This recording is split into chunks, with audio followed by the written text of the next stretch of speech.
হচ্ছে যে লেটার কাকে বলে, আর ওয়ার্ড কাকে বলে, সেন্টেন্স কাকে বলে, এ কটা আজকে আমাদেরকে শিখাবো, তাই তো? তো কে পারবে লেটার কাকে বলে? কেউ বলো।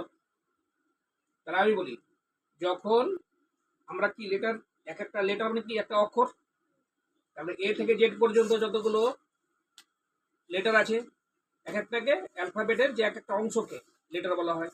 যেমন ক থেকে চন্দ্রবিন্দু, প্রতিটা অক্ষরকেই আমরা ইংরেজিতে লেটার বলবো। আচ্ছা, ওয়ার্ড কাকে বলে? কে পারবে? ওয়ার্ড, ওয়ার্ড হচ্ছে কয়েকটি লেটার, কয়েকটি লেটার পর পর বসে যখন একটি কি করে, শব্দ গঠন করে, এবং সেই শব্দটা যদি মানে প্রকাশ করে, অর্থ প্রকাশ করে, তবে সেটা হলো কি ওয়ার্ড। বুঝে গেল? আর সেন্টেন্স কাকে বলা হয়? What is sentence? সেন্টেন্স হচ্ছে, বলো দেখি কে পারবে, যখন কয়েকটি ওয়ার্ড বা শব্দ পর পর বসে মনের ভাব প্রকাশ করে, তাকে কি বলে? সেন্টেন্স। সেন্টেন্সের বাংলা মানে কি? বাক্য।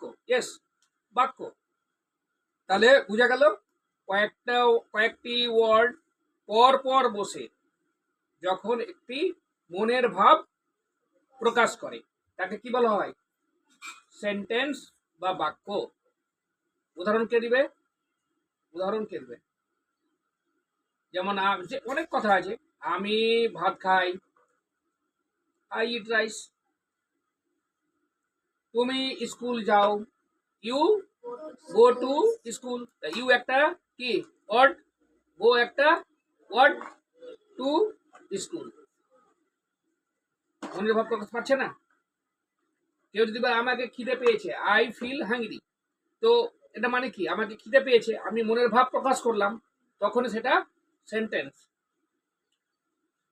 আর এই সেন্টেন্সকে আমরা ক ভাগে ভাগ করতে পারি? 5 ভাগে। কি কি কে বলবে? Assertive sentence 1, imperative sentence 2, exclamatory 3, optative 4, আর ইন্টারোগেটিভ 5। বাকি আর তোমাদের লিখিয়ে দিলাম।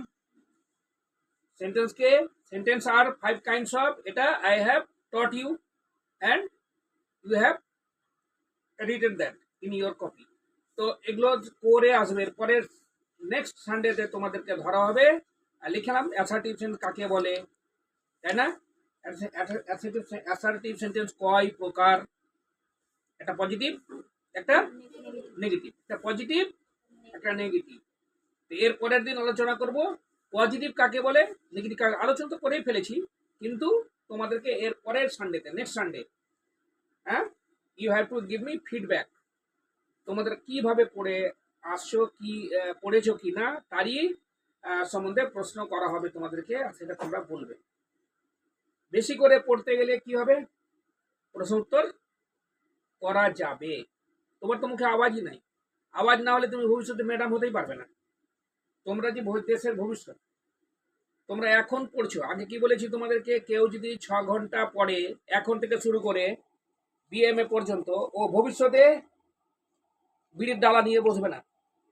ও ম্যাডাম হবে, টিচার হবে, ডিএম হবে, ম্যাজিস্ট্রেট, কিছু হবে, আল্লাহ ওকে কিছু করাবে।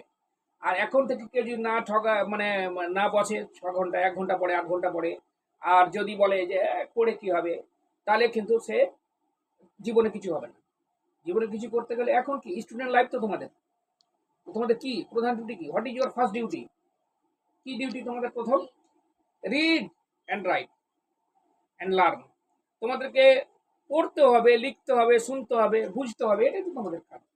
ঠিক আছে? এরপরে রবিবারে সবাই তৈরি তো? ইয়েস, পড়বে তো? আওয়াজ আসছে না?